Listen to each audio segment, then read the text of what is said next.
जो जो फल पकता है त्यों त्यों उसके पकने के सुनिश्चित चिन्ह बाहर व्यक्त होने लग जाते हैं और दुनिया वालों को प्रकृष्ट रूप से दिखाई देते हैं। यह बात दूसरी है कि वो छिलका तो खाया नहीं जाता है, सेवन नहीं किया जाता, लेकिन उस फल की पकने का जो भाव है वो उस छिलके के मात्र से ही तो किया जाता है। समझ में आ रहा है? उसकी परिपक्वता यह सेवन करने योग्य है नहीं है, ये सब छिलके के माध्यम से ही तो नक्की होता है। आश्चर्य और छिलका ग्रहण किया नहीं जाता। सिद्धांत यही है कि जो जो अंतरंग में विशुद्धि बढ़ गई है त्यों त्यों बाहर उसके परिचायक 28 मूल गुणों का निर्विचार पालन, ऐसा शुभ भाव जीव को वर्तता है। शुभ भाव के साथ साथ उस शुभ भाव में जिनेंद्र भगवान की भक्ति और समान भूमिका वालों के प्रति वात्सल्य स्वयं व्यक्त होता है। इसके अलावा शुभ भाव की अन्य कोई भी परिभाषा नहीं होती। फिर वो फल पका नहीं है या तुम्हें उन फल के पकने के चिन्हों का परिज्ञान नहीं है। जैसे आज अभी हो गया है ना, क्या कि आर्टिफिशियली उनको पकाया जाता है। तो आर्टिफिशियली जो पकाना है उसमें क्या होता है कि तो गुणधर्म भी आयन उसमें रहते नहीं है। एक दूसरी बात वो मिठास भी नहीं आती है, और तीसरी बात बाहर का छिलका तो चमकदार है लेकिन अंदर सब खराब मामला है। निष्कर्ष इतना ही है कि अंतरंग में विशुद्धि है तो स्वयं में वो बाहर में व्यक्त होती ही होती है, लेकिन दिखावटी बाहरी शुद्धता होगी भी, जिसको शुभ भाव कह रहे, बाहरी शुद्धता को मैं शुभ भाव कह रहा हूं। तो ऐसा शुभ भाव अंतर के भीगे होने नहीं होने पर कार्यकारी नहीं है।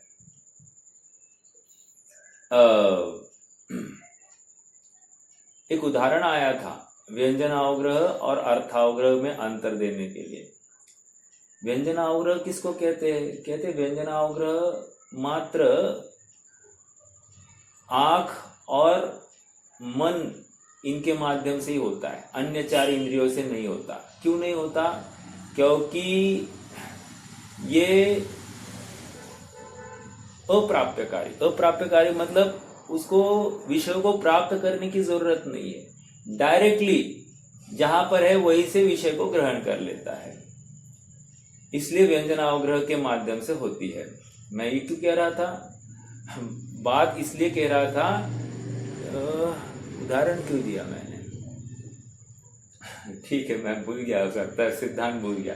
चलो कोई बात नहीं, निष्कर्ष पे आ जाइए। निष्कर्ष इतना ही है कि शुद्धोपयोग का सहचारी हो सकता है, लेकिन शुद्धोपयोग नहीं और मात्र शुभोपयोग पाया जा रहा है तो शुभोपयोग नहीं है, वो शुभ भाव है और अधिक मात्रा में अशुभोपयोग है।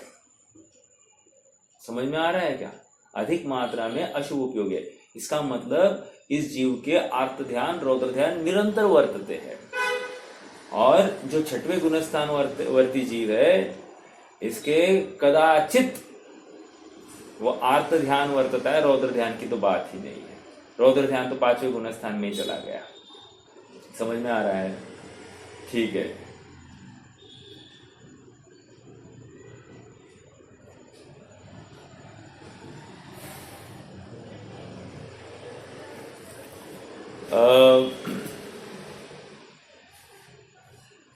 दो सौ 246 47 की अपनी चर्चा चल रही है। अपन उस प्रकरण में आ जाते हैं।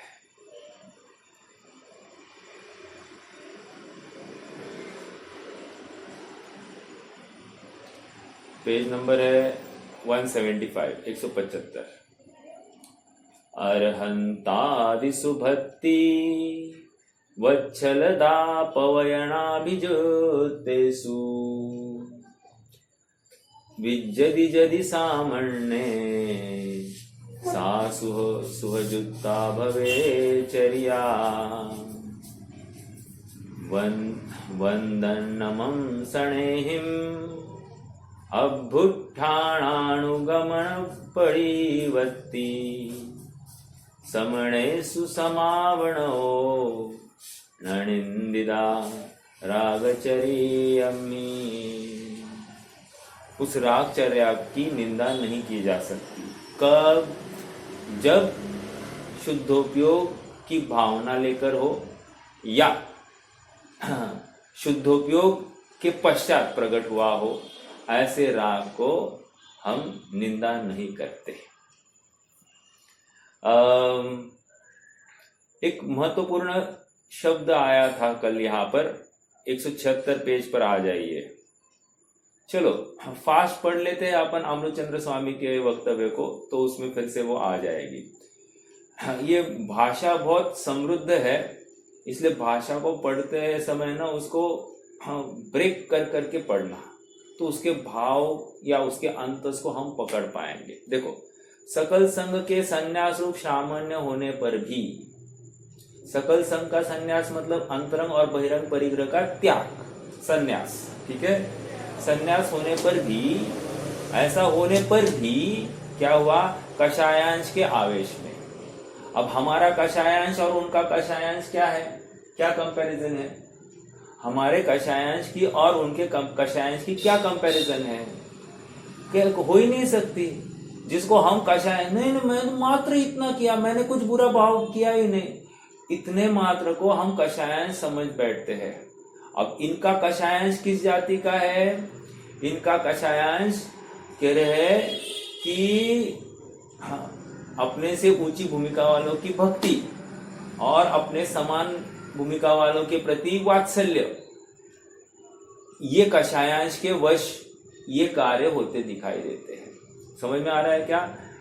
कषायांश के आवेश वश से केवल शुद्धात्म परिणति रूप से रहने में स्वयं अशक्त मुनिराज, कषायांश जैसे प्रकट हुआ है तो शुद्धात्म रूप परिणति से रहने में असमर्थ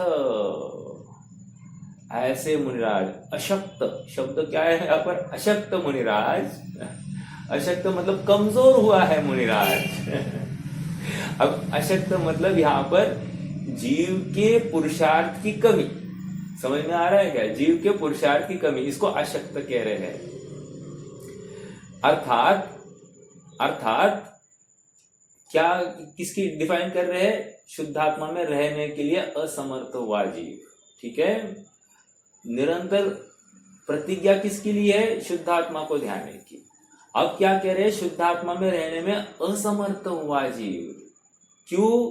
कषायांश के वश, अर्थात केवल शुद्धात्म परिणति रूप से रहने वाले अरहंतादिक तथा, अब क्या करते हैं इस कषायांश के वश? कह रहे शुद्धात्म परिणति रूप से रहने वाले अरहंतादिक तथा एक शुद्धात्म परिणति रूप से रहने का प्रतिपादन करने वाले प्रवचनरत जीवों के प्रति भक्ति तथा वात्सल्य। भक्ति किसके? अरहंतादि के प्रति। वात्सल्य किसके? यहाँ पर समान भूमिका वालों के प्रति। वात्सल्य से चंचल चित्त श्रमण के मात्र उतने राग से, देखो चित्त की चंचलता किसको कह रहे हैं साहब? ये जो कषायांश उत्पन्न हुआ, कौन सा कषायांश? अरहंतादि के प्रति भक्ति का, या फिर समान भूमिका वालों के प्रति वात्सल्य का जो कषायांश प्रकट हुआ है, इससे क्या हुआ? चित्त चंचल हो गया। अब हम किसको चित्त की चंचलता कहते हैं साहब? हम ऐसे कुछ मानते ही नहीं ना। हम भगवान के भक्ति की वो पूजा प्रक्षाल किया, हम तो चित्त की एकाग्रता मानते हैं इसको, और ये कह रहे चित्त की चंचलता हो गई इसमें। समझ में आ रहा है क्या? हाँ, मतलब हमको अपनी विचारधारा में आमूलचूल परिवर्तन लाने की आवश्यकता है। दिखा रहे हैं मुनिराज को, समझना है हमको मोक्ष मार्ग कैसा है। समझ में आ रहा है? सच्ची बात तो यह है, जो भगवान की भक्ति शुद्धात्मा की भावना बिना करता है, अर्थात मुझे शुद्धात्मा की प्राप्ति हो इस भावना से रहित होकर करता है, वो भगवान की भक्ति करता ही नहीं है। समझ में आ रहा है क्या? देखम देखी अपना टाइम पास चलता है। टाइम पास क्यों कह रहा हूं? क्योंकि उपलब्धि नहीं है ना, वर्तमान समय गवाया है तुमने, और वहां सच्ची भावना भाई नहीं है। माला फेरता है, माला फेरने के बावजूद भी शुद्धात्मा गायब है, तो फिर कह रहे ये भक्ति नहीं हुई है। आगे, चंचल चित्त श्रमण के मात्र उतने राग से प्रवर्तमान परद्रव्य प्रवृत्ति के साथ, किसको कह रहे? उस राग के कारण क्या हुआ? परद्रव्य में प्रवृत्ति। परद्रव्य में प्रवृत्ति मतलब क्या? देखो साहब, परद्रव्य में प्रवृत्ति मतलब वचन से भी बोला नहीं है, एक काया से भी कोई क्रिया की नहीं है, दो, तो भी क्या कह रहे हैं? परद्रव्य प्रवृत्ति। मतलब भक्ति में हम बोलते हैं ना साहब, वो भी नहीं बोले, ठीक है? और क्रिया भगवान के प्रति जो कोई आवर्त आदि की क्रिया वो भी नहीं की है, और फिर भी इनके शुभ राग वर्ता है। समझ में आ रहा है क्या? भक्ति वर्ती है। आप इमेजिन करना, उस शुभ भाव की, मतलब उस परिणाम को भी शुभ भाव के कैटेगरी में डालकर वो बंध का कारण कह रहे हैं। इस जाति का शुभ भाव यदि हमको हो जाए तो हम कहेंगे अरे आज का दिन बढ़िया था, इतना बढ़िया सामायिक हो गई, क्या करूं, इतने बढ़िया देव दर्शन हो गया, इतना बढ़िया स्वाध्याय हो गया, हम उसको बढ़िया कहते हैं। और यहाँ पर कह रहे हैं ये राग का, राग की वजह से क्या है? शुद्धात्म परिणति, परद्रव्य में प्रवृत्ति होने से शुद्धात्म परिणति मिलित होने के कारण, इंपॉर्टेंट शब्द है यहाँ पर, वो राग शुद्धात्म परिणति से मिलित होने के कारण, राग शुद्धात्म परिणति से मिलित, शुद्ध परिणति है ना, उसी को शुद्धात्म परिणति कह रहे हैं। शुद्धात्म परिणति मतलब क्या? तीन कषाय चौकड़ी का अभाव, अर्थात जितनी वितरागता प्रकट हो गई है उसको यहाँ पर शुद्धात्म परिणति। ओके, उससे कौन मिलित है? कह रहे राग। राग मतलब वो शुभोपयोग, वर्तमान में जो शुभोपयोग, शुभ राग वर्त रहा है।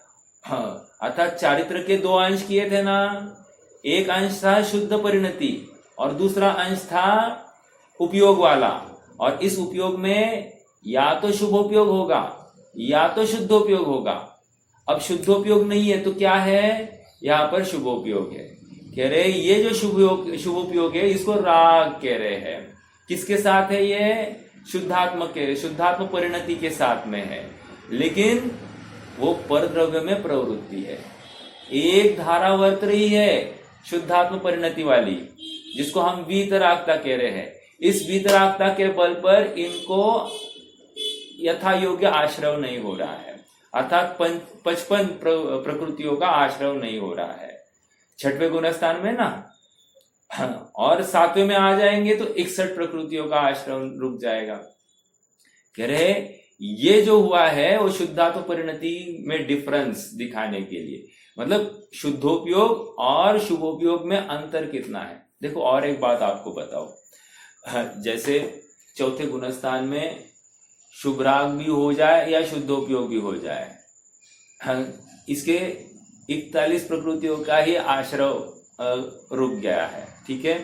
पांचवें गुणस्थान में भी पहली प्रतिमा हो या 11वीं प्रतिमा हो, किसी के भी ले लो, उसके भी 51 प्रकृतियों का ही आश्रय का रुक गया है, राइट, अर्थात संवर हो रहा है, ऐसा कहो। लेकिन छठवें सातवें में देखो, दोनों के 3 कषाय चौकड़ी के अभाव है, लेकिन एक के 3 कषाय चौकड़ी के अभाव में छठवीं में 55 प्रकृतियों का आश्रय रुक गया है और इसके 61 प्रकृतियों का आश्रय रुक गया है। यह अंतर है। हाँ देखो, मतलब चौथे का शुभ भाव और शुद्ध भाव दोनों में एक जैसा फल आ रहा है। एक जैसा फल आ रहा है मतलब अपन एक स्थूल रूप से कह रहे हैं, हाँ, क्योंकि शुभ भाव और शुद्ध भाव का लॉजिकली एक जैसा फल नहीं रहता, फर्क रहता है। बट हम कितनी प्रकृतियों का आश्रय रूप गया है उसकी तरफ से बात कर रहे हैं, ठीक है।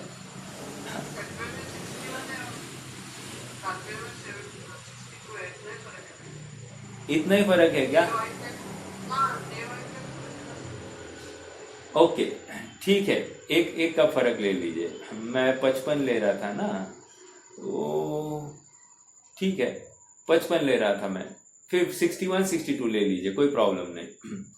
मुझे तो इतना ही कहना है कि एक प्रकृति का भी फर्क पड़ गया है ना, तो पड़ा है तो शुद्धोपयोग के बल पर पड़ा है, एक बात।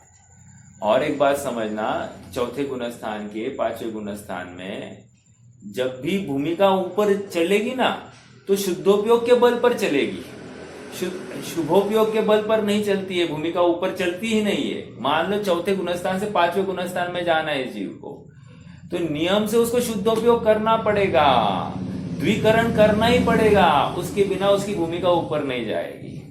समझ में आ रहा है? तो ये शुद्धोपयोग के बल पर। अभी मान लो कोई दीक्षित हो गया, पांचवें गुणस्थान वर्ती हो, चौथे गुणस्थान वर्ती दीक्षित हो गया, अब क्या है, चौथे गुणस्थान नहीं है अभी चल रहा है इसका, भले ही नग्नता है। अब क्या हो गया, पहला शुद्धोपयोग जब होगा और उस शुद्धोपयोग में कदाचित कह रहा हूं, कदाचित 3 कषाय चौकड़ी का अभाव हो जाए तो हम उसको 7वें गुणस्थान वाला मानेंगे। 2 का अभाव हुआ तो हम उसको 5वें गुणस्थान वाला ही मानेंगे।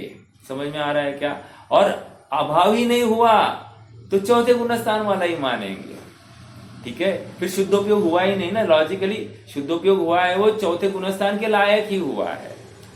ऐसा हो सकता है क्या? बिल्कुल हो सकता है, क्या प्रॉब्लम है? बिल्कुल हो सकता है। हाँ, ऐसा भी हो सकता है क्या, 6वें 7वें में था और अचानक भूमिका के अनुसार नीचे गिर गया, मतलब थोड़ी शिथिलता आ गई तो नीचे गिर गया। हो सकता है 5वें में भी आ गया, हो सकता है चौथे में आ गया, हो सकता है वो पहले में भी आ जाए। समझ में आ रहा है क्या? हाँ, इसलिए परिणाम उत्कृष्ट कैसे रहे इसकी एनालिसिस निरंतर बनती है। अर्थात ने परिणामों को दिन भर परखते रहे, इस परिणाम का फल क्या, मैं ये परिणाम जो कर रहा हूं इस परिणाम से मुझे सुख होगा या दुख होगा, ये परिणाम के अलावा और कुछ उत्कृष्ट परिणाम कर सकता हो क्या, ये विचार करना। अगर वो कर सकता हो तो मैं उसके लिए प्रयास क्यों ना करूं। समझ में आ रहा है क्या? इस ऐसा निरंतर स्वयं को चेतना, तू चेत निज को मुक्ति पथ में। स्वयं को चेते बिना हम मुक्ति पथ में आरोहण कर ही नहीं सकते।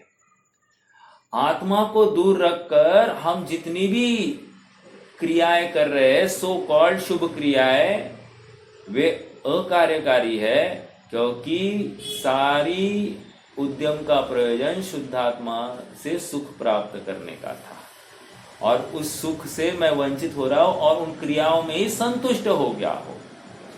तो ऐसा अपराध हम ना करें, ठीक है। देखो,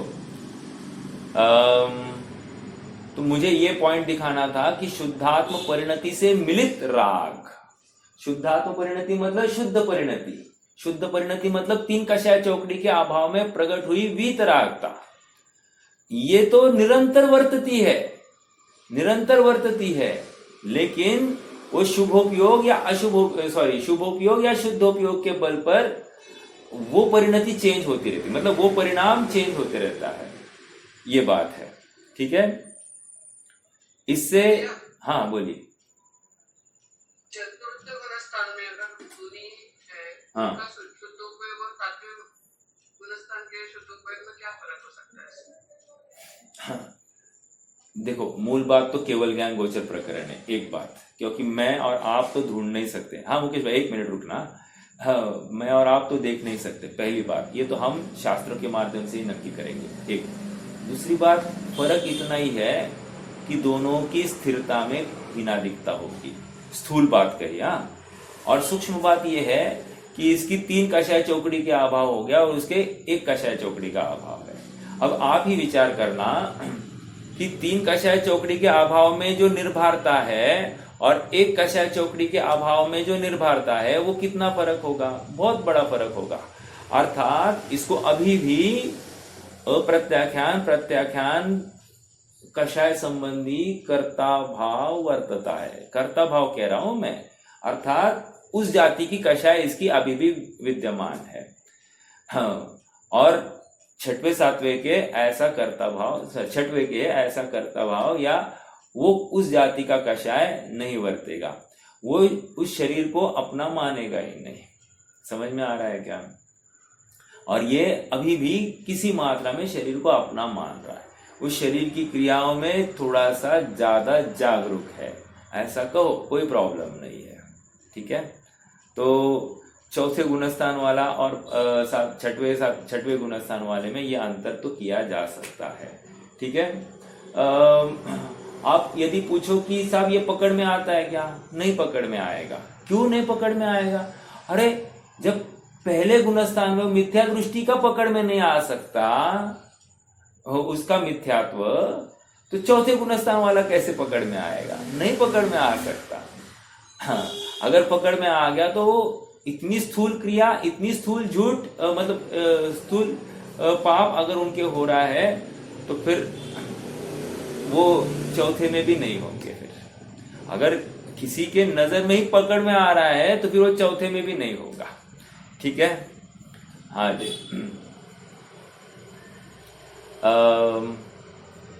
ये एक बात।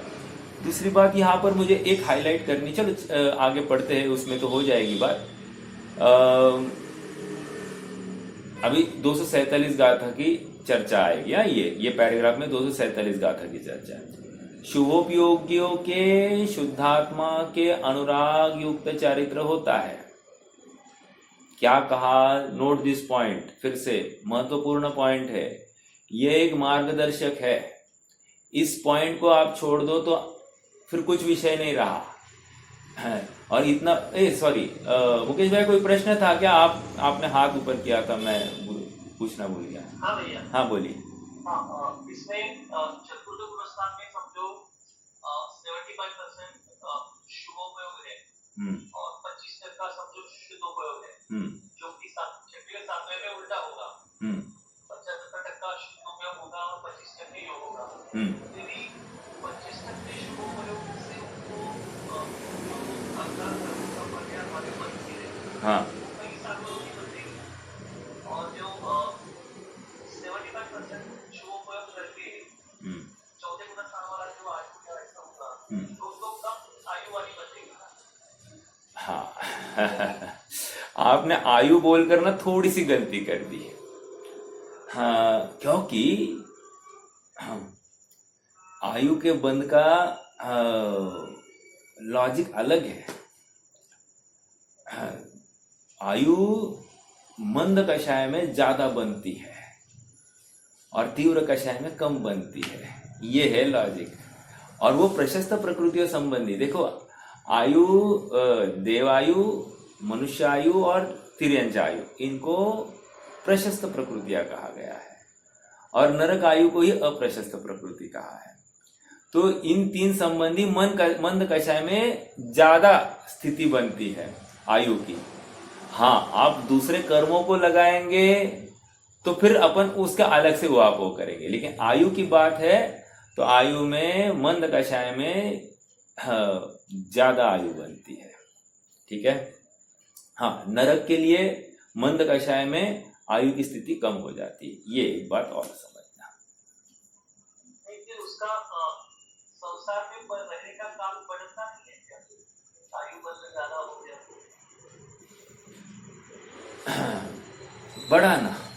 बढ़ाना लॉजिकली बढ़ ही गया है। जैसे अपन उदाहरण ले लेते हैं ना, उदाहरण से और अच्छे से समझ में आएगा। जैसे सर्वार्थ सिद्धि जो जाते हैं मुनिराज, राइट, कौन गए हैं मालूम है आपको? वही जीव जाता है जिसकी साधना अधूरी है। साधना अधूरी है मतलब जो उपशम श्रेणी चढ़ा था, उपशम श्रेणी चढ़ा था, आयु क्षय हो गया और वहां पर डायरेक्ट सर्वार्थ सिद्धि। समझ में आया? तो कितनी आयु बंदी साहब?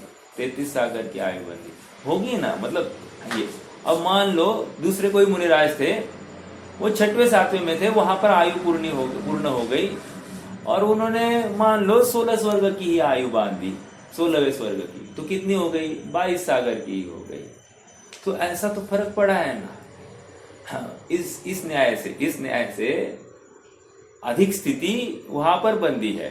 कहां पर? उपशम श्रेणी में जो जीव मरण को प्राप्त हो गया उसकी बंदी है। तो स्थिति बढ़ गई है संसार में। बट अभी आगे की बात, ये जो 16वें स्वर्ग गया है ना, इसका नियम नहीं ना अगले भव में आकर ये कर्मों खपाकर मुक्त हो जाए, ऐसा कोई नियम नहीं है। लेकिन सर्वार्थ सिद्धि वालों का नियम है क्या? वे अगले भव में इमीडिएटली आकर मुक्ति को ही प्राप्त होने वाले, या जो अन्य 4 स्वर्ग में गए हैं, ठीक है, तो अनुत्तर में ही गए हैं लेकिन सर्वार्थ सिद्धि में नहीं गए हैं, तो उनका ऐसे आता है कि मैक्सिमम 2 भव मतलब क्या? आएंगे, मनुष्य पर्याय धारण करेंगे, मुनि होंगे, फिर से ऊपर जाएंगे, ऊपर आकर फिर नीचे आएंगे, नीचे आकर फिर अगले भव में मुक्ति को प्राप्त होंगे। तो ऐसा इनको और 2 मनुष्य भव का धारण करने पड़ेंगे। तो इतना फर्क पड़ता है।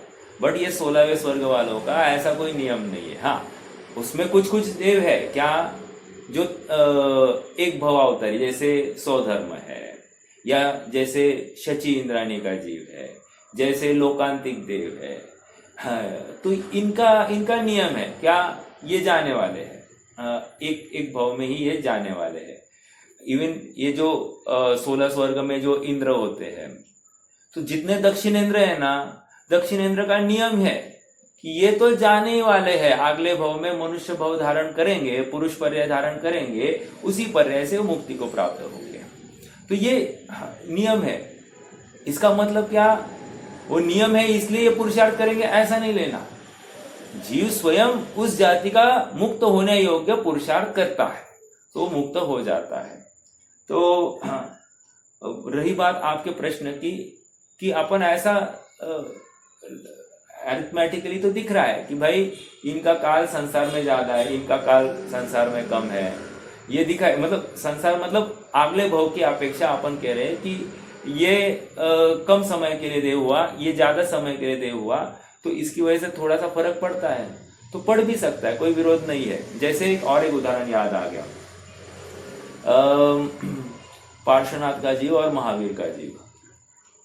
महावीर का जीव पार्श्वनाथ से पहले गया है स्वर्ग में, और पार्श्वनाथ का जीव उनके बाद जाकर उनसे पहले आकर मुक्त भी हो गया। समझ में आया? हाँ, मतलब ऐसा कोई एग्जैक्ट कितने सागर की आयु, शायद ऐसा है कि महावीर के जीव की 22 सागर की आयु थी और इसकी 16 सागर की आयु थी, तो पार्श्वनाथ का जीव पहले आकर मुक्त हो गया, ऐसा भी हो सकता है। तो हाँ, अपन क्या कह सकते कि मतलब कौन कैसा पुरुषार्थ करता है उसके ऊपर, बट आयु से संसार बड़ा है अरिथमेटिकली वैसा तो दिख रहा है कि भाई ये 16 सागर के लिए, ये 33 सागर के लिए, तो ये डिफरेंस दिखाई दे रहा है। बट हाँ, उसके आगे यहाँ नीचे आकर फिर से पुरुषार्थ कौन यथार्थ कर रहा है उसके ऊपर डिपेंड हो जाती है बात। ठीक है, तो आपके प्रश्न के हिसाब से मैंने दोनों तर्क रखे हैं। एक तो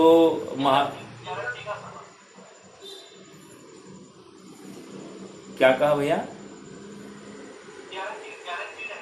हाँ, गारंटेड है बस। वो 33 सागर का अलग से लिया। दूसरा उदाहरण मैंने महावीर और पार्श्वनाथ का दिया कि ये पहले गया स्वर्ग में महावीर का जीव, और उसके बाद में पार्श्वनाथ का जीव गया, और देखा जाए तो 6 सागर का अंतर है। एक 22 सागर की आयु लेकर गया, एक 6 सागर की आयु लेकर गया है। तो 16 सागर की आयु लेकर गया है, तो फर्क पड़ा ना, 6 सागर का फर्क पड़ा। तो इससे भी ये पहले आकर मुक्त हो गए। मतलब आप विचार करो, 6 सागर बाद इन्होंने देव पर्याय धारण करके भी ये पहले आकर मुक्त हुए हैं। तो डिपेंड्स क्या हो सकता है, अपन ज्यादा नहीं इसमें तर्क लगा सकते हो, बट जो जो बात है वो बताइए। हाँ सोनाली भाभी, आपका प्रश्न था कुछ। जैसे जो पहले होगा उसका पुरुषार्थ ज्यादा होगा, ऐसे होगा भैया? सर्वार्थ सिद्धि देवों का ज्यादा होगा कि फिर 16वें सर्ग के? क्या ज्यादा होगा? पुरुषार्थ इसका अच्छा है। अच्छा अभी देखो, आपको सच कहूं ये तो नियोग है किसका? सर्वार्थ सिद्धि जाने का तो नियोग है। उसको अभी कहाँ रुकना है संसार में? अगर संसार में रुकना होता तो उपशम श्रेणी चढ़ता ही नहीं।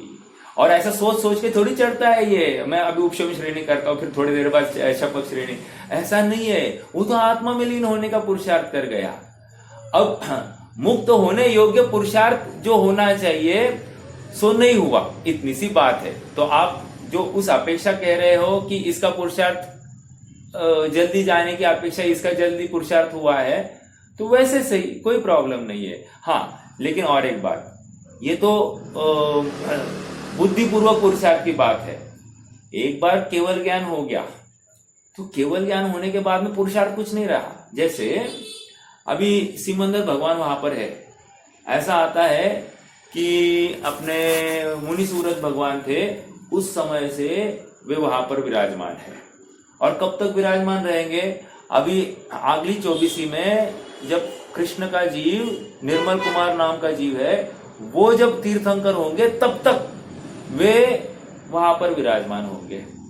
अब देखो, कृष्ण का जीव यहां से नरक जाकर यहां वहां जाकर फिर यहां पर आएगा, फिर मुक्त भी होगा तो भी भाई साहब वहां पर बैठे, आप पकड़ रहे हैं क्या?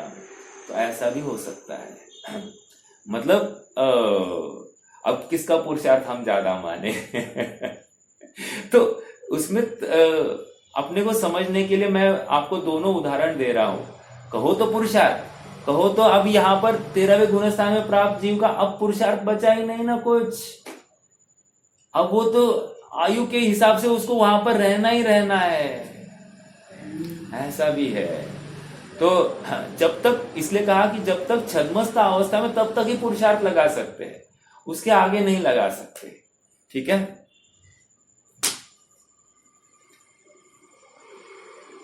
हाँ ममता भाभी, कोई प्रश्न है क्या? हाँ अभी जैसे 13वें गुणस्थान की तो योग्यता ही है। अरे आयु है, अब आयु के बिना कुछ हो नहीं सकता, ये बात है। अब तो आप फिर से उल्टा कोई तर्क दे सकता है, तो ये कर्म के अधीन हुआ, जीव का क्या रहा तो अब हम कुछ नहीं बोल सकते ना इसमें कि कर्म के अधीन रहा, तो अब हम क्या कर सकते हैं? लेकिन वहां पर पुरुषार्थ करने योग्य कुछ बचा ही नहीं है, इतनी सी बात है। हाँ तो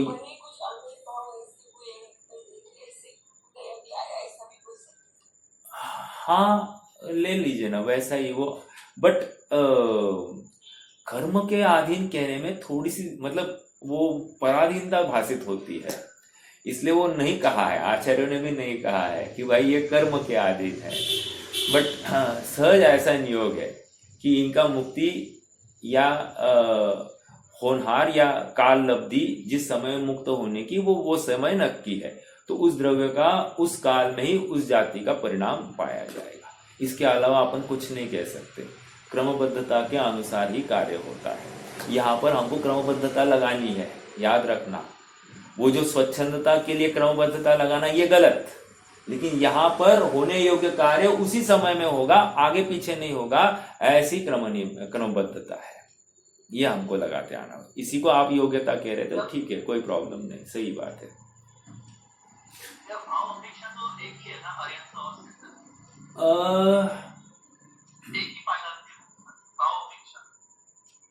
हाँ पायदान केवल ज्ञान अपेक्षा तो वही है, 3 लोग 3 काल, इनके भी झलक रहे उनके भी झलक रहे, लेकिन विद्वानों ने या आचार्यों ने भी दोनों में अंतर किया है ना। चारित्रमल है अरहंत का, ऐसा भी बताया गया है और वे अव्यवाद चारित्र है, अव्यवाद सुख है, और यहाँ पर अव्यवाद सुख नहीं है, अनंत सुख है। तो कह रहे आनंद सुख और अव्यवहार सुख में क्या फर्क है साहब? तो कह रहे हैं वो जो साता असाता का को लेकर जो कौन से प्रकृति वेदनीय, तो वेदनीय को लेकर जो कुछ है यहाँ पर। अब उसको दुख मत कहना, लेकिन उस वेदनीय को लेकर उस जाति का, सिद्धों के जाति का सुख नहीं है, ये बात पक्की। ठीक है, इसलिए अनंत सुख में और अव्यवहार सुख में भी फर्क किया है, और कहीं कहीं अव्यवहार सुख और अनंत सुख को समान भी कहा है। नोट दीज वर्ड्स, गफला नहीं करना, जहां पर जैसा अर्थ आया है वैसे अर्थ लेते जाना। ठीक है,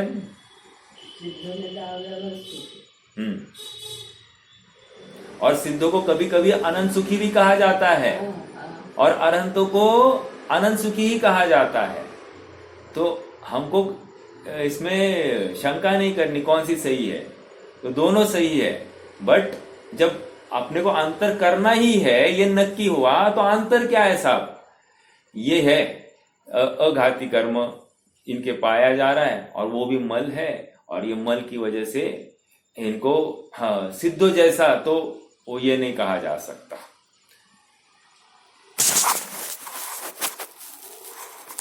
क्या शुद्धात्म परिणति प्राप्त की है, ऐसे श्रमणों के प्रति वंदन, नमस्कार, अभ्युत्थान, अनुगमन रूप विनीत वर्तन की प्रवृत्ति तथा शुद्धात्म परिणति की रक्षा के निमित्तभूत ऐसे जो श्रम दूर करने की वैयावृत्ति रूप प्रवृत्ति है, वह शुभोपयोगियों के लिए दूषित नहीं है।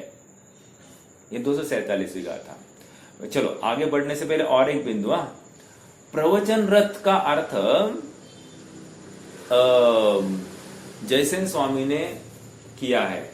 प्रवचन रथ का अर्थ, प्रवचन का अर्थ उन्होंने किया है आगम, एक अर्थ किया, और दूसरा अर्थ लिया है मुनि संघ, या चतुर्विद संघ। एक मिनट, हाँ मुनि संघ लिया, मुनि संघ। मतलब प्रवचन रथ का अर्थ क्या लिया है? मुनि संघ भी लिया है, मतलब प्रवचन का अर्थ मुनि संघ भी लिया है। ये विचारणीय बिंदु है। अब मैं अभय जी का एक प्रवचन सुन रहा था, उन्होंने एक कोरिलेशन करके दिखाया। षोडश कारण भावना है ना, षोडश कारण भावनाएं, उसमें दो भावनाएं हैं, एक बहुश्रुत भक्ति और एक प्रवचन वात्सल्य भक्ति, ऐसी है ना, दो भावनाएं हैं, बहुश्रुत भक्ति और प्रवचन वात्सल्य भक्ति। अब दोनों में अंतर क्या लेंगे? अब बहुश्रुत का अर्थ अगर हम आगम लेते हैं तो बराबर यहां पर बैठ रहा है, और प्रवचन का अर्थ यदि मुनि संघ या चतुर्विद संघ में अपनी भक्ति होना, तो ये प्रवचन भक्ति में बैठ जाता है। समझ में आ रहा है क्या? तो इस प्रकार से दोनों में अंतर भी किया जा सकता है। ठीक है, चलो ये प्रवचन रथ का अर्थ किया। हाँ बोलिए मुकेश भैया, प्रश्न है। अभ्युत्थान मतलब खड़े होना, अभ्युत्थान मतलब खड़े होना। ठीक है, खड़े होना मतलब क्या है? देखो मान लो किसी के सम्मान में खड़े होते हैं। यस, बट ये तो मुनियों की बात चल रही है भैया, याद रखना इस बात को। ये तो मुनियों की बात चल रही है। आश्चर्य की बात है, एक थोड़ा सा एग्जाम्पल अपन खड़ा करते हैं। कौन है? बहुत बढ़िया इनके गुरु दर्शन, आचार्य दर्शन, राइट। हे प्रभु, आचार्य दर्शन ने दो मुनियों को बुलवाया है, राइट, संदेशा देकर। दो मुनि आ भी गए हैं। अब आने के बाद डायरेक्टली पढ़ाना चाहिए कि नहीं पढ़ाना चाहिए? नहीं पढ़ाया तो क्या किया? पहले तो 2-3 दिन खाली टेस्टिंग, ये सही या गलत, अभ्यास। अब देखो आत्मानुभव भी करना है और सामने वाले को भी परखना है। ठीक है, अभ्यास। ठीक है, और जब फिर उनको दिया टेस्ट, उनको 2-2 सूत्र दिए और सूत्र की सिद्धि करने के लिए बोली, मंत्र की सिद्धि करने के लिए बोली, तो मंत्र सिद्ध करके आ गए। सिद्ध करने के बाद में फिर जो व्यवहार हुआ, वात्सल्य, खड़ा होना, अभ्युत्थान, वंदना, सब तभी हुई है। आप पकड़ना इस बात को, मतलब कितना एनालिसिस चलती है। ऐसा डायरेक्टली देख लिया और नमस्कार चालू हो गया, ऐसा भी नहीं हो सकता, ठीक है। जबकि दर्शन स्वामी को रात्रि में स्वप्न आया था कि 2 कर्मठ युवा बैल आ रहे हैं, मतलब उनको 2 कर्मठ युवा बैल दिखे थे, तो बराबर वो शुभ संकेत था। शुभ संकेत होते हुए तो डायरेक्टली वो करना चाहिए था, ऐसा भी नहीं किया उन्होंने। तो हाँ, ये भक्ति, खड़ा होना, ये सब बातें भी कितने परखने के बाद होती है, ये आप थोड़ा सा एनालाइज करना। भावुकता में कुछ भी नहीं होता है, समझ में आया। अपन कहीं भी जाकर झुक जाते हैं तो नहीं चलती है बातें, ये मुझे समझाना है। हाँ भाभी जी बोलिए।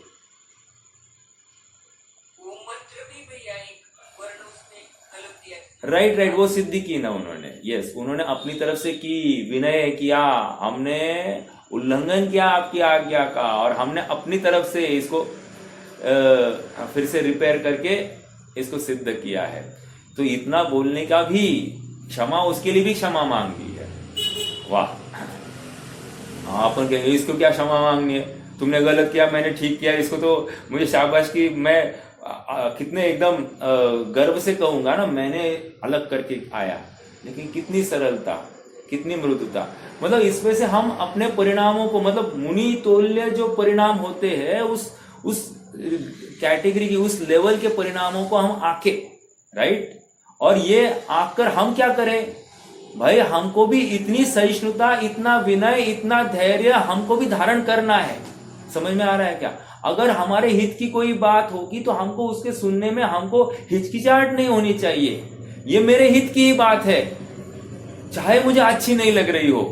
विद्रोह से अपेक्षा यहाँ पर समर्पण आवश्यक होता है। समझ में आ रहा है, क्योंकि इसमें अपना हित है, विरोध का फल संसार है। आज एक बहुत अच्छी बात पढ़ी थी मैंने, भूल कर भी कोई भूल न रह जाए। क्या बात थी वो, इसमें भी मेरी भूल है क्या, भूल कर भी कोई भूल रह जाए तो ये भी मेरी भूल है। मतलब क्या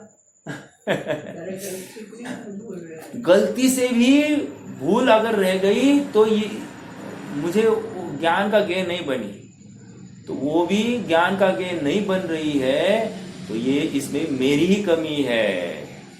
ऐसे ही बात है, बहुत विचारणीय है। मतलब ये मार्ग साधारण नहीं है, और इस मार्ग पर चलने वाला जीव भी साधारण नहीं होता है, वो असाधारण ही होता है, तभी तो जाकर महापुरुष कहलाता है। समझ में आ रहा है। चलिए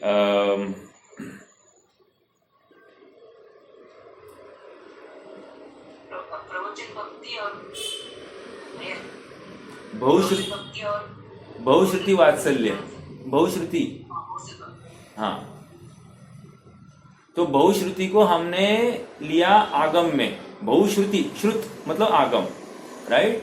और प्रवचन में हम मुनि संघ को या चतुर्विद संघ, जो कोई यथा योग्य होगा भूमिका के अनुसार, क्योंकि ये षोडश कारण भावना किसको बनती है, चौथे से लेकर बनना चालू हो गई है। अब जो जिस भूमिका में उसको उस भूमिका के योग्य हमको पात्र लेने पड़ेंगे ना। तो प्रवचन भक्ति में हम फिर अगर मुनिराज है तो उनको उनके भूमिका के अनुसार समानवर्ती जीवों में वात्सल्य वर्तेगा, राइट, मुनि संघों में। और चौथे गुणस्थान वाला होगा तो चतुर्विद संघ में हो सकता है, ठीक है। तो ये ऐसे लगाते आना चाहिए अपने को। ओके, चलिए आगे बढ़ते हैं।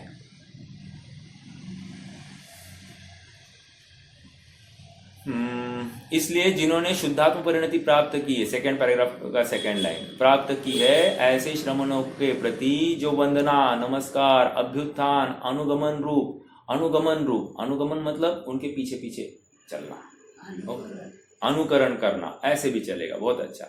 अनुकरण करना, उनके गुणों का अनुकरण करना। समझ में आ रहा है क्या?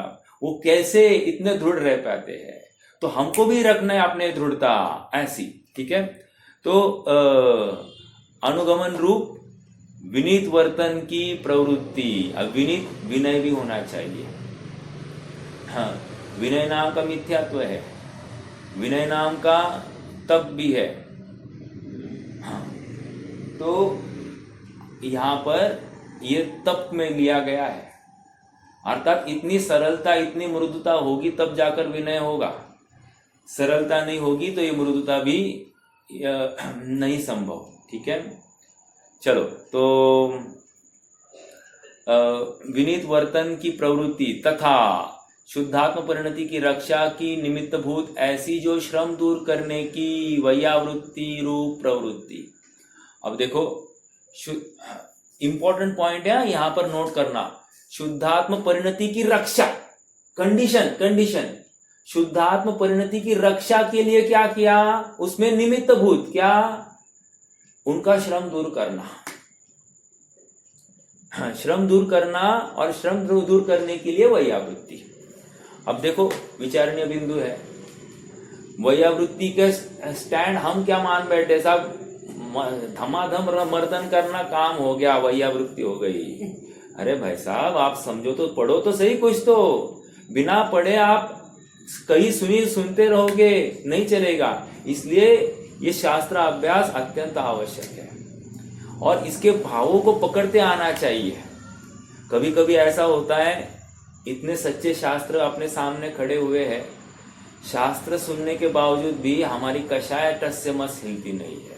क्यों नहीं हिली है? क्योंकि आत्मा अपने से कोसों दूर है। हमको आत्मा प्राप्त करना ही नहीं है, हमको तो संयोग जनित सुख ही सुख भाषित हो रहा है। मतलब एक बात तो ये हो गई। दूसरी बात, पक्ष रखने के लिए, पक्ष रखकर विरोध करने के लिए विरोध करता है जीव, तो ये भी चलती नहीं बात। क्यों? इससे हमारा भारी नुकसान हो जाता है। हाँ, जैसे कोई कहे, किसी को शिथिलाचार का ही वो पोषण करता हो और उसी को वो महंत मानता हो, शिथिलाचारी मुनि को ही, तो फिर अब वो उसी को महंत मानेगा तो वो अपने पक्ष को रखकर अब चाहे जितने को उड़ा सकता है। फिर सच्ची जिनवानी भी आ जाए ना तो उसको भी नहीं देखेगा। समझ में आ रहा है क्या? अरे यहाँ तक कि जलाते भी है ना साहब, बहुत कषाय तीव्र हो जाती है, जिनवानी की जिनवानी जलाई गई है। ठीक है, और ये मैं अंग्रेजों की बात नहीं कर रहा हूं, अरे सो कॉल्ड जैनियों ने ये सब किया है। ठीक है, चलो, नहीं, वो कषाय किस जाति की हो सकती है? हम यहाँ पर कषायांश की बात कर रहे थे, शुभोपयोग की बात कर रहे हैं, और कहा वो जिनवानी जलाने के रूप तीव्र कषाय का परिणाम। और जैसे कि जिनवानी किसी व्यक्ति की थोड़ी होती है, क्या कहा? जिनवानी किसी व्यक्ति की होती है क्या? नहीं। क्या है फिर जिनवानी? जिनवानी वस्तु का प्रतिपादन करने वाली एक शब्दावली है। समझ में आ रहा है? वस्तु स्वरूप का प्रतिपादन करने वाली एक शब्दावली है। इसलिए समंतभद्र स्वामी ने बहुत बढ़िया बात लिखी। वो कह रहे हैं साहब, सर्वज्ञता का लक्षण क्या? सर्वज्ञता का लक्षण कह रहे, तुम्हें तीन लोग तीन काज दिखाई दे रहे, ये सर्वज्ञता का लक्षण नहीं है। तो कह रहे तुमने जो वस्तु उत्पाद व द्रव्यमयी प्रत्येक वस्तु है, ये देखकर जो बताया है, ये तुम्हारे सर्वज्ञता का चिन्ह है, लिंग है। क्या कहा? सर्वज्ञता का लिंग क्या कहा? वो कह रहे ये वस्तु उत्पाद व द्रव्यमयी है, ऐसा जो आपने बताया, इससे हम आपकी सर्वज्ञता के ऊपर फिदा है। ओह माय गॉड आप तीन लोग तीन काज देख रहे, इसलिए हम फिदा नहीं है आपके ऊपर। क्या जबरदस्त है ना ये भक्ति। ये ऐसी भक्ति उमड़ती है, इनको इस जाति की भक्ति होती है। हाँ, जिसमें ढोल नगाड़े बजते हो, जिसमें आरंभ परिग्रह की चर्चाएं चलती हो, राग रंग की बातें चलती हो, नाच गाने चलते हो, ऐसी भक्ति को थोड़ी भक्ति कहा जा रहा है। हाँ मुकेश भाई, प्रश्न है क्या? नहीं, जस्ट कहना है हाँ कि कुछ साल में 40-50 साल हो गए होंगे। हाँ क्योंकि शास्त्र इतनी जलाई थी, तो उसका आंसर ये कोई इंसिडेंट थी, प्लेन बंद नहीं हुआ, प्लेन क्रैश हो गया और उसका किया वो जब पता उदय है या कोई। अच्छा अच्छा, नहीं नहीं नहीं नहीं, दोनों का एक के साथ कोई ऐसा रिलेशन नहीं लगा सकते। देखो देखो, जैसे मान लो मैंने कोई शास्त्र जलाया एग्जाम्पल, और मेरा अगले दिन किसी दुर्घटना में आयु पूर्ण हो गई, तो मैंने अभी ये किया इसलिए ये हुआ, या मेरी आयु निश्चित थी तब जाकर मेरी आयु पूर्ण हुई है एक, और ये जो कार्य हुआ है ना, इसने तो अभी बंद हुआ है, और सब इससे इतनी छोटी स्थिति का बंद होगा क्या? डायरेक्टली उदय आ जाएगा? ऐसा उदय हो सकता है क्या? अरे ये तो बहुत बड़ा बंद हुआ है, समझ में? इसकी स्थिति बहुत बड़ी होती है, ऐसे मिथ्यात्व की स्थिति बहुत बड़ी बनती है, ठीक है? इतने लंबे काल तक वो स्थिति तो उदय में आने से रही एक बात, और मिथ्यात्व कर्म अलग है और आयु कर्म अलग है। आयु कर्म का मिथ्यात्व कर्म के साथ अन्योन्य भाव है, आयु कर्म पहले फिक्स हुआ, अन्योन्य भाव है। मतलब मरते समय में भी अगर मिथ्यात्व है और आयु का काम अपना अपना हो रहा है, मिथ्यात्व का काम अपना अपना है, वो तो विपरीत श्रद्धा रूप है, समझ में आ रहा है? तो ये दोनों में अंतर है। वैसे इस घटना का उसके साथ कोई रिलेशन नहीं लगा सकते। अब और एक तर्क इतना ही है कि इस परिणाम से आयु की स्थिति कम ज्यादा हुई होगी, ऐसा कुछ होगा क्या? तो कह रहे ऐसा भी नहीं है, ऐसा भी नहीं है। आयु ऑलरेडी फिक्स लेकर आता है पूर्व भाव में ही, मतलब वहां से मरने से पहले ही वो नक्की है कि मेरी स्थिति कितनी होने वाली है, जो कुछ होगी वो पहले नक्की करके आएगा। तो बस वो काल प्रत्याशक्ति कह सकते हैं कि भाई ये घटना हो गई और इसके साथ हमने इसको जोड़ दिया, ऐसा नहीं है। हम अक्सर ये बातें जोड़ते हैं ना, किसी के साथ कोई बुरा हो गया तो हमारा बुरा किया ना, तुम्हारा भी बुरा हो गया, ये ऐसा नहीं चलता। लॉजिकली वो क्रम नियमित था। अभी तुमने जो हमारे साथ बुरा किया है उसका फल तो आना है। हाँ, इतना हो सकता है क्या, थोड़े बहुत निषेक खिर जाए, हाँ, उनकी उद्वेलना होकर वो खिर जाए या अपकर्षण हो गया, लेकिन फिर भी आबाधा काल के पहले कुछ होता नहीं ना, तो पॉसिबिलिटी बहुत कम है। ठीक है, चलिए आगे बढ़ेंगे।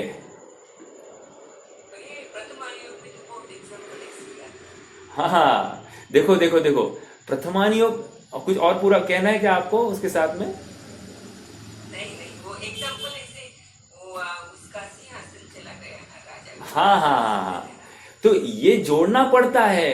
क्यों जोड़ा? चलो कौन बताएगा ऐसा क्यों जोड़ा? मतलब ये इसने पाप किया और इसकी वजह से उसको ये करना पड़ा, ये क्यों जोड़ना पड़ता है? जो नवीन जीव होगा उसको समझाने के लिए। अरे पाप से डराने के लिए। भाई साहब, आप पाप में प्रवृत्ति मत करो, क्योंकि ये जीव संयोगों की रुचि वाला है। अभी भी प्रथमान योग पढ़ने वाला जीव, बहुतांश जीव वो संयोगों की रुचि वाला है। और देखो, तुम पुण्य करोगे तो तुमको ये मिलेगा, अकृत पुण्य। अब अकृत पुण्य का क्या हिसाब है? आप थोड़ा सा तो विचार करो ना। अरे 18,000 करोड़ दिनार का मालिक था उसका पापा और पिताजी गए और ये 9 महीने में आते आते तक 18,000 करोड़ साफ हो गए। अरे 1-2 साफ होने तो छोड़ दे, अलग बात है। 18,000 करोड़ दिनार का मालिक 9 महीने में साफ सफाई, मतलब कितनी मतलब मति खराब हो सकती है। विनाश काल हो गया या कोई विकृत अवस्था आनी है तो कैसे विपरीतता हो जाती है, सब साफ हो जाता है, समय नहीं लगता। इसलिए परिणामों को संभालने की प्रेरणा दी जाती है ऐसे घटनाओं को दिखाकर। अर्थात तुम पाप में, पर तुम किसी के साथ कैसे बात कर रहे हो, बात करने का लहजा कैसा होता है, तुम्हारे परिणाम किस जाति के हैं, तुम्हारे अभिप्राय में क्या बात है। अगर तुम्हें अपनी बात भी रखनी है तो बात रखने का कोई एक तरीका होता है। ये हमको सब समझ में आना चाहिए। और मैं ठीक है, मैं अच्छी बात रख रहा हूं, लेकिन मेरे अभिप्राय खराब होगा तो भी बंद होगा ना। यथा योग्य बंद होता ही होता है। कर्म ने किसी को बख्शा नहीं है, एक। और दूसरी बात, वस्तु स्वरूप की तरफ से देखो, आध्यात्म की तरफ से तो कर्म मुझे प्रभावित करता ही नहीं है। दो, जो कुछ बुरा हुआ है मैंने अपने आत्म स्वभाव से विपरीत जाकर ही तो मैं दुखी हुआ हूं। और मैं सुखी कैसे होऊंगा? आत्म स्वभाव के समीप जाकर ही मैं सुखी होऊंगा। इतनी सरल बात है, कर्म का इंटरवेंशन ही नहीं है ना यहाँ पर। समझ में आ रहा है? लेकिन ऐसे संयोगों को, पाप के उदयों को दिखाकर हम यही करना चाहते हैं कि तुम्हारे परिणामों की मृदुता चाहते हैं, कषाय की मंदता चाहते, तुम्हें पाप से भय दिखाना चाहते हैं। अर्थात this is carrot and stick policy. Carrot मतलब गाजर दिखाओ, गाजर दिखाओ मतलब अच्छे फल का गाजर दिखाओ, और यहाँ पे हंटर लगाओ। हाँ, ये जीव समझ नहीं रहा ना, इसलिए ये समझाना पड़ता है। तो जिनवानी में ये आप कहोगे मायाचार है, नहीं ना, मायाचार नहीं ना। किसी का अच्छा करने के पीछे इसको मायाचार नहीं गिनाया गया है, इसको क्रोध भी बोला नहीं गया है। वाओ, मैं तो निर्भर हो गया। समझ में आ रहा है क्या? मैं तो निर्भर हो गया। अगर हमने स्वप्न में भी किसी के बारे में कोई बुरा सोचा हो तो हमको बंद होगा। हमने किसी का बुरा सोचा ही नहीं तो हमको बंद क्यों होता है? यही पंडित साहब ने कहा है। मैं फिर से यही बात दोहरा रहा हूं। मतलब हमको ये सब तर्क खबर चाहिए। अर्थात हम क्या कर रहे हैं, कैसे कर रहे हैं, क्यों कर रहे हैं, इन सब बातों का हम पहले विचार करें। ये करने योग्य है क्या नहीं, इससे अच्छा कुछ किया जा सकता है कि नहीं, सब हम करें। देखो, ये शुभोपयोग अधिकार तो बहुत आगे की बात है। हमको एक जनरल शुभ भाव कैसे करने चाहिए ये भी खबर नहीं है। हाँ, तो वो तो बहुत आगे की बात है। मुनिराज ये करते होंगे कि नहीं करते होंगे। फिर इसमें क्या होता है, तो मुनिराज के कोई शिथिल कार्य दिखाई दिए ना, हाँ तो क्या हुआ, अच्छा ही किया ना, सब समाज के लिए किया ना, ऐसा कहकर हम उसकी पुष्टि करते हैं। अब ये हो गया जिनवानी का अवर्णवाद। हमारी आधी अकल या कमजोर बुद्धि की वजह से हमने यह अपराध कर दिया। अब इसको कहा क्षमा है, और फोकट में इसने बंद कर लिया ना। फोकट में क्या आवश्यकता थी, लेकिन फुटफुटाया। समझ में आ रहा है क्या? ऐसा बिल्कुल नहीं करना। फ्री ऑफ फोकट का पाप कभी नहीं लेना। तत्व निर्णय कर सकते हो तो कर लेना। और सारा लॉजिकल है ये धर्म, सारा लॉजिकल है। कैसे एक एक लॉजिक के ऊपर ना हम चिंतन करो, घंटों करो, आपको बहुत लाभ होगा। और इसी को तो 12 भावना कह रहे हैं, इसी को तो अनुप्रेक्षा कह रहे हैं। अनुप्रेक्षा वो थोड़ी है, वो 12 का 12 गिनाई दिया, उसको थोड़ी अनुप्रेक्षा कह रहे हैं। बारंबार किसी वस्तु स्वरूप के ऊपर चिंतन करना, यही तो अनुप्रेक्षा का प्रयोजन है। अब उसको रूप दिया गया है, अनित्य, शरण, संसार आदि आदि। इसका मतलब क्या उतना सा हमने कह दिया तो काम हो गया? No no no no no, ये 12 भावना नहीं है। समझ में आ रहा है क्या? 12 भावना इज ओनली चिंतन वस्तु स्वरूप का। परमार्थता यही बात है। ठीक है, चलिए इसको आ सकता है। इसीलिए तो मैं रुक गया उसमें।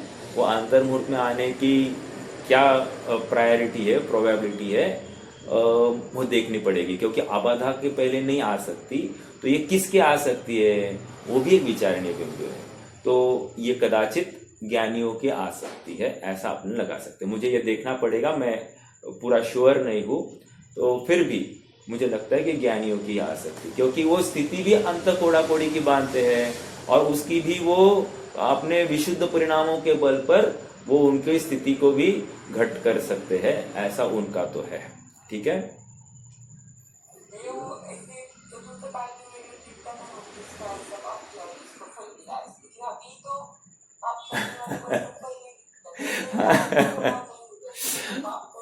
बराबर। इसलिए कोई डरता नहीं ना पाप से। और देखो, आज मैं हमारी माता जी के साथ में ही बात कर रहा था। एक दो दिन से मैं यही मतलब ये प्रकरण ना ज्ञान में घुल रहा है ना, तो माता जी से बात कर रहा था मैं। उनका डेंचर है, तो मैंने उनको कहा कि ये डेंचर है वो उनको बहुत चुभ रहा है। तो मैंने कहा ये दुख है कि नहीं? तो उन्होंने कहा हाँ दुख है। तो मैंने कहा इसके दुख के अभाव का उपाय क्या? प्रश्न लॉजिकल है कि नहीं? अगर दुख है तो दुख के अभाव का उपाय क्या? तो उन्होंने कहा कुछ नहीं, इसको घिसना घिस के चुभे नहीं इस प्रकार से रख देना, हो गया उपाय। इसमें तत्व ज्ञान क्या हुआ? वस्तु स्वरूप कहा गया, कुछ भी नहीं आया। इसका मतलब हमको प्रसंग आया था पाप के उदय का, राइट? पाप के उदय या दुखदायक ऐसा प्रसंग आया था जो हमको शिक्षा दे सकता था, लेकिन हमने अन्यथा उपाय करके या अन्यथा उपाय का विचार करके हमने सुख की कल्पना की है। अर्थात आत्मा को छोड़कर हमने सुख की कल्पना की है पर द्रव्यों में कुछ करके। यही तो अपराध है, दिन रात यही कर रहा हूं मैं। यही तो मैंने उनको समझाया। समझ में आ रहा है क्या? क्योंकि हम अपने छोटे छोटे पाप को पकड़ ही नहीं पा रहे हैं, इसको पाप कहते ही नहीं हम। जबकि ये दुख का उदय, ये दुख आया है, कुछ चुभन हो गई है, मान लो अपने पैर में कुछ दर्द हो रहा है, राइट? तो ये पाप है कि नहीं है? तो पाप का उदय है कि नहीं है? दुख हो रहा है तो पाप का उदय। तो करना क्या? वस्तु स्वरूप अपने आत्मा को ध्यान। देखो, और भूमिका के अनुसार हमको भाव आएगा, जैसे वो डेंचर को घिसने का ये भाव आएंगे, लेकिन सच्चा उपाय आत्मा में रहना है। ये डेंचर से मैं सुखी नहीं हो सकता, ये निर्णय करना हमको आना चाहिए। एटलीस्ट बोलने के लिए तो बोलो, श्रद्धा बाद में होगी, लेकिन बोलने के लिए तो बोलना चाहिए कि नहीं? इतना तो कर सकते ना, क्योंकि जब तक बोलेंगे नहीं तब तक मानेंगे कहा, और जब तक मानेंगे नहीं तब तक ज्ञान यथार्थ होगा कैसे? श्रद्धा यथार्थ होगी कैसे? नहीं होगी। इसलिए बोलना तो चाहिए, तो एटलीस्ट वो तोता रट तो हो ही जाए।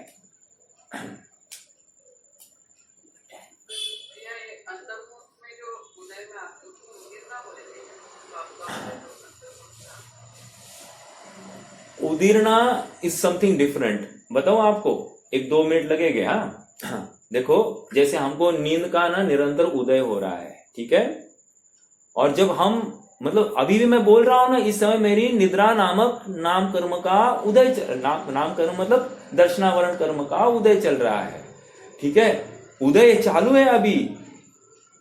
फिर जो मैं सोता हूं ना उस समय में निद्रा नाम कर्म का उदीरना हो गई, तब जाकर मैं ऐसा लेटे हुए अवस्था या झपकियां मार रहा हूं वो अवस्था दिखाई देगी, उसको उदीरना कहते हैं।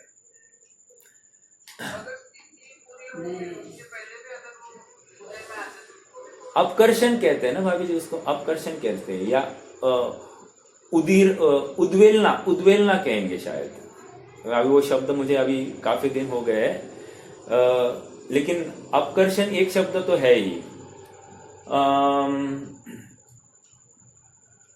उद्वेलना संभव है, ये शब्द देखते हैं, मैं बताऊंगा आपको।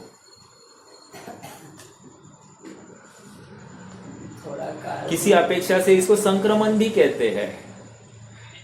काल संक्रमण, एक मिनट है भैया, रोहित भैया, देखो, एक होता है द्रव्य संक्रमण, एक होता है काल संक्रमण भी होता है, तो इस संक्रमण भी लिया जा सकता है, ठीक है? हाँ बोलिए रोहित भैया।